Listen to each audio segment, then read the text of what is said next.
Welcome back friends. आज का पहला क्वेश्चन है गुप्ता जी का। जैसा कि अगर प्रमोशन जल्दी ना हो तो 10 ईयर्स लगते हैं प्रमोशन में, तब तक 10 इंक्रीमेंट के बाद 42 ग्रेड पे की बेसिक पे 46,200 हो जाएगा। अगर उसके बाद मुझे अगर 46 में भेजे देंगे तो क्या बेसिक स्टार्टिंग में 46 की बेसिक जो कि है 44,900 से शुरू होगी, या फिर 46 ग्रेड पे में 10 इंक्रीमेंट के बाद की बेसिक काउंट करके वहाँ से शुरू होगी? देखिए गुप्ता जी, जैसे कि आप 42 ग्रेड पे में इनिशियल में पोस्टिंग होती है आपकी, तो विटिन 10 तो आपको नेक्स्ट प्रमोशन अगर 10 साल तक नहीं मिलता है तब आपको MSCP के तहत आपको 46 ग्रेड पे दे दिया जाता है। लेकिन आप अभी भी 42 में ही काम कर रहे हो, लेकिन जो उनको मॉनेटरी बेनिफिट मिलता है वो आपको दे देंगे। तो इससे क्या होगा, भले आपका 10 साल बाद आपका जो है बेसिक 46,200 भी हो जाएगा, तो आपको एक इंक्रीमेंट दे दिया जाएगा आपको। फिर 2-3 साल बाद आपको जब 46 मिलेगा तब आपको कोई इंक्रीमेंट मिलेगा, तब आप प्रॉपर एज ए 46 में काम कर रहे होंगे।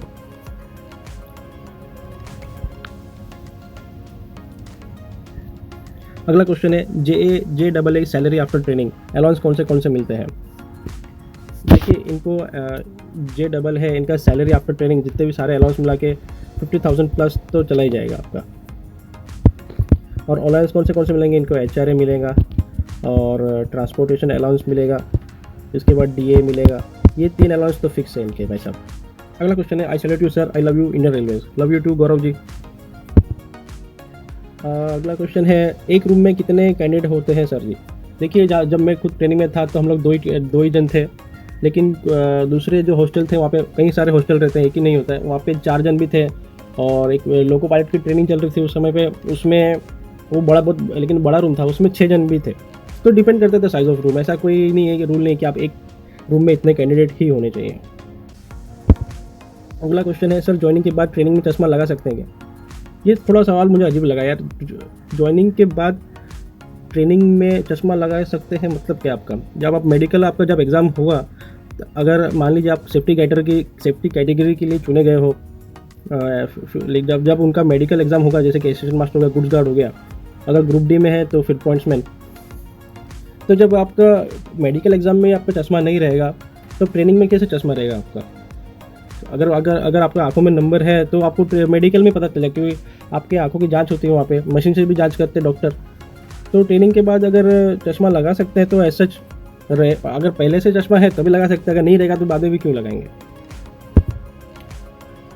अगला क्वेश्चन है सर कंपनसेशन ग्राउंड्स पर अगर एग्ज़ाम पास नहीं किया तो ग्रुप डी में जॉब देते हैं क्या? जी बिल्कुल ऐसा ही होता है।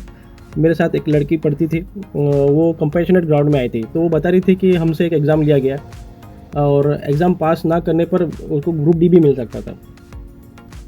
लेकिन वो एग्ज़ाम बहुत ही हल्का फुल्का, मिनिमम बहुत कम, मतलब हार्ड बिल्कुल नहीं होता है, मिनिमम जनरल नॉलेज के सवाल पूछते हैं मेरे ख्याल से। अगला क्वेश्चन है स्पाउस ग्राउंड पर ट्रांसफ़र कितने टाइम बाद हो जाता है ज्वाइनिंग के बाद? देखिए मेरा एक गार्ड दोस्त है, उसने भी स्पाउस ग्राउंड लगा कर रखा है, अभी करीब साल भर होने आया है, अभी तक उसका ट्रांसफ़र नहीं हुआ है। लेकिन उम्मीद है कि जल्द से जल्द अब इसका हो जाएगा ट्रांसफ़र, क्योंकि स्पाउस ग्राउंड में आपको ट्रांसफ़र देना ही देना है। हो सकता है 6 महीना, 8 महीना, साल भर लग सकता है, लेकिन उसके बाद हो ही जाता है। अगला क्वेश्चन है सर मैं यूपी से हूँ और मेरा सिलेक्शन यूपी सब इंस्पेक्टर में हुआ है, बहुत बढ़िया, और RRB मुंबई से SM भी हुआ है, क्या बात सर? क्या ज्वाइन करना अच्छा रहेगा? आगे की तैयारी करने की सोच रहा हूँ, ऐसे में पढ़ाई के टाइम मिल जाता है क्या? जी देखिए, अगर आपको पहले आपका 2 क्वेश्चन है इसमें, UP sub inspector versus station master. देखिए अगर आप यूपी से है और आपको यूपी में जॉब मिल रहा है तो इससे बढ़िया क्या हो सकता है, वो भी सब इंस्पेक्टर का जॉब। तो बिना सोचे समझे और ज़्यादा इस पर विचार कीजिए, आप सीधा ज्वाइन कर लीजिए यूपी सब इंस्पेक्टर, वो बहुत बढ़िया जॉब है, घर के होम स्टेट में जॉब मिलना ये डबल बेनिफिट है आपके लिए। और दूसरा आपने पूछा आगे तैयारी की सोच रहा हूँ, ऐसे में पढ़ने का टाइम मिल जाता है क्या? देखिए अगर आप में वो पैशन है आगे बढ़ने का, चाहे आप यूपी सब इंस्पेक्टर में हो या असिस्टेंट मास्टर में हो या कमर्शियल अप्रेंटिस या गार्ड, या इर्रेस्पेक्टिव ऑफ एनी पोस्ट, अगर आप में आगे बढ़ने का जुनून है तो आप कहीं भी रह के पढ़ सकते हो।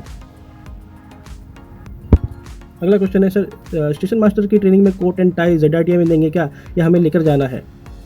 आप खुद भी लेके जा सकते हो, ZRTI से भी मिलेगा आपको, लेकिन आपको खर्चा इसका खुद ही करना है।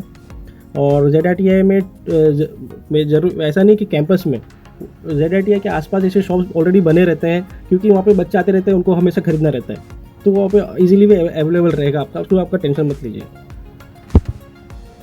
पहला क्वेश्चन है, बिहार SI और स्टेशन मास्टर दोनों में से सैलरी किसका ज़्यादा है? देखिए, स्टेशन मास्टर जो है सेंट्रल गवर्नमेंट पोस्ट है, इनको DA भी अच्छा मिलता है, तो कंपैरेटिवली स्टेशन मास्टर का जॉब ज़्यादा, सैलरी ज़्यादा है। लेकिन अगर आप बिहार से हो तो मैं बोलूँगा आपको बिहार SI ज्वाइन कीजिए। होम स्टेट में नौकरी करना बहुत अच्छी बात है, मतलब वो अपने आप में एक डबल, एक तो नौकरी लग गई आपकी, ऊपर से आपको होम स्टेट में नौकरी लगना, ये तो दो धारी तलवार है। अगला क्वेश्चन है, किसी मेरे फौजी साहब का है, सर मैं एक्समैन OBC हूँ, मेरे को म्यूचुअल ट्रांसफ़र के लिए एक्समैन OBC ज़रूरी है क्या, या सिर्फ OBC कैंडिडेट से काम हो जाएगा? जी, आप अगर RRB से आए हो अपना रेलवे में और आपको म्यूचुअल ट्रांसफ़र चाहिए तो सामने वाला भी RRB होना चाहिए, पहला ये रूल है। दूसरा, सेम कैटेगरी का होना चाहिए। अगर आप OBC हो, रेलवे में जनरल और OBC को एक ही मानते हैं, तो सामने वाला भी जनरल और OBC सेम होना चाहिए। तीसरा, आपका सेम लेवल में होना चाहिए। अगर आप 42 में हो तो सामने वाला भी 42 में या लेवल 6 जिसे कहते हैं उसमें होना चाहिए। अगर वो सामने वाला 46 का है, जो सीनियर है आपसे, तो उसको फिर अपना डाउनग्रेड आना पड़ेगा, उसको 42 में आना पड़ेगा। तो आपका जो आंसर है वो हो जाएगा आपका टर्न। अगला क्वेश्चन है, सर NTPC में NTT और TC में नॉक लिस्ट चेक करते हैं क्या? जी, मैंने इससे पहले भी बताया है वीडियो में, जो मैंने इससे पहले वीडियो बनाया था, leave during training, group D next vacancy कब आएगी, ये जो आप देख सकते हैं, उसमें मैंने बताया था नॉक लिस्ट की मेडिकल, जो बिल्कुल TC या गुड्स गार्ड SM CA जो भी पोस्ट हो उसमें नॉक लिस्ट नहीं चेक करते। ये आर्मी की ट्रेनिंग नहीं है जो आपके पैर अच्छे होने चाहिए, नॉर्मली आप चल फिर सकते हो, घूम फिर सकते हो, अच्छा बोल सकते हो, अच्छा देख सकते हो, बस इतना ही चाहिए रेलवे को। अगला क्वेश्चन है, sir new joining station master में म्यूचुअल ट्रांसफ़र कितने दिन में हो सकता है? देखिए, अगर आपको ट्रेनिंग के दौरान ही अगर कोई मिल गया आपको म्यूचुअल ट्रांसफ़र, तो इमीडिएटली आप पोस्टिंग के बाद अप्लाई कर सकते हो, और अप्लाई करने के विदिन 3 मंथ्स या 6 month maximum, depend on the working of division, वहाँ पे क्लरिकल कितना इंटरेस्टेड है आपके फाइल को लेके, और वो खुद कितना बिजी है, उस पर भी डिपेंड करता है। बार बार उसके पीछे लगना पड़ता है जाके, तो 6 महीने के अंदर तो हो ही जाता है यार। अगला क्वेश्चन है, सर SM को शिफ्ट बाय शिफ्ट कितने ईयर्स तक नाइट ड्यूटी करनी पड़ती है, यानी नाइट ड्यूटी जब तक जॉब करेंगे तब तक करनी पड़ेगी, या कितने साल तक? Please reply. देखिए, अगर आपको मैं ब्रीफ में बताऊं, जी आपको रिटायरमेंट तक वो नाइट ड्यूटी करना है, लेकिन जो कुछ स्टेशन मास्टर ऐसे भी होते हैं जिनकी पोस्टिंग हेडक्वार्टर में होती है एज ए मूवमेंट इंस्पेक्टर, वो डे ड्यूटी करते हैं, नाइट नहीं करते हैं। फिर कुछ स्टेशन मास्टर जो है सीनियर हो जाते हैं, फिर as a station manager, proper station manager incharge में काम करते हैं, वो भी डे ड्यूटी करते हैं, नाइट नहीं करते हैं। फिर ऐसे स्टेशन मास्टर हैं जो TI में चले जाते हैं, वो भी ज़्यादातर नाइट नहीं करते। लेकिन जो बाकी ये सब तो इन तीनों जगह में जा नहीं सकते ना, तो 90% ऑफ द जो स्टेशन मास्टर हैं वो नाइट ड्यूटी भी करते हैं। मेरे साथ जो मेरे सीनियर काम करते हैं कैबिन इंचार्ज, वो उनका भी रिटायरमेंट 2-4 साल बाद है, तो वो भी नाइट कर रहे हैं मेरे साथ।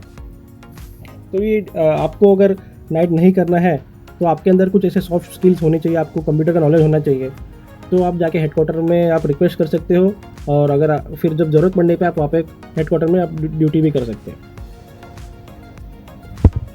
अगला क्वेश्चन है, CA 5 ईयर्स में 46 GP पहुँच जाता है और आप अभी नहीं पहुँचे क्यों? ये बहुत बढ़िया क्वेश्चन पूछा है इन्होंने। एक मैंने वीडियो बनाया था, salary after station master 5 years, इसमें इन्होंने देखा होगा मेरा लेवल जो है 6 में ही है अभी भी। तो इनका क्वेश्चन बड़ा वाजिब है कि जो कमर्शियल एम्प्लॉइज आते हैं वो सीधा 3 से 5 साल में पहुंच जाते हैं 46 में, स्टेशन मास्टर क्यों नहीं पहुंचते? जी, इसका आंसर मैं बताऊं, अगर आप शादी में खाना खाने जाते हो तो वहाँ पे आप जब थाली लेते हो, अगर भीड़ ज़्यादा है तो आपका नंबर धीमे धीमे आता है, ठीक है। अगर शादी में भीड़ कम है तो आपका नंबर जल्दी आ जाता है, सब आप खाना, दाल, रोटी, चावल जो भी लेना आप अच्छे से ले लेते हो।